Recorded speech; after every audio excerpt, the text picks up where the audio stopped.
আমি আপনাদের একটা অনুরোধ করবো যে আপনারা কোনো সময় খণ্ডিত রিপোর্ট দিবেন। কোন রিপোর্ট আমরা যেটা বলি এটা পুরাটা বলবো, পুরাটা না বললে এই খণ্ডিত রিপোর্ট দেওয়া হয়। এই খণ্ডিত রিপোর্টগুলি কিন্তু এই পার্শ্ববর্তী দেশ যারা আমাদের তারা কিন্তু তাদের সাহায্য করে। এরা ওই খণ্ডিত রিপোর্টের উপরে একটা মিথ্যা রিপোর্ট প্রচার করে। সেই জন্য আমি আপনাদের কাছে অনুরোধ করবো যে আপনারা কোনো খণ্ডিত রিপোর্ট দিবেন না, দিলে রিপোর্টটা সম্পূর্ণটা দিবেন। আমি যে কথাটা বলি ওইটা সম্পূর্ণটা বলি। এটা কি আপনারা রাজি আমার সাথে নাকি?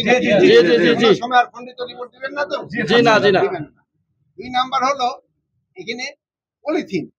পলিথিনের ব্যাপারে আপনাকে লোকজনকে একটু সচেতন করতে হবে। পলিথিনের ব্যবহারটা যেন কোনো অবস্থায় না হয়, এই ব্যাপারে আপনাকে সচেতন, জনগণকে সচেতন করতে হবে।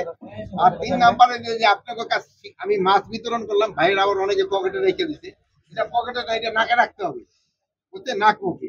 যেহেতু এই যে স্বাস্থ্য, এই জন্য আপনাকে সচেতন সবাইকে করতে হবে, সবাই যেন মাস্ক ব্যবহার করে।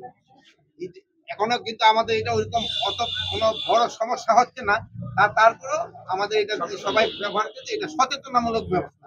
সবাই এই কোভিডের জন্য একটু সচেতন হইতে হবে। সবাই এইটা একসাথে যে সময় একটু মাস্ক ব্যবহার করে। এখন আপনাকে যদি কোনো প্রশ্ন থাকে,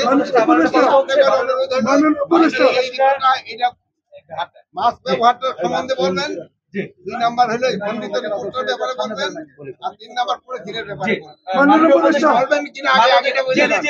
মাননীয় উপদেষ্টা, আগামীকালকে হচ্ছে প্রধান উপদেষ্টার সাথে তারেক রহমানের একটা বৈঠক রয়েছে। সেই বৈঠকের পর তারেক রহমানের দেশে ফেরাটা সহজ হবে কিনা আপনি কি মনে করছেন? এই ব্যাপারে ওনার তো দেশে ফেরার তো কোনো অসুবিধা নেই।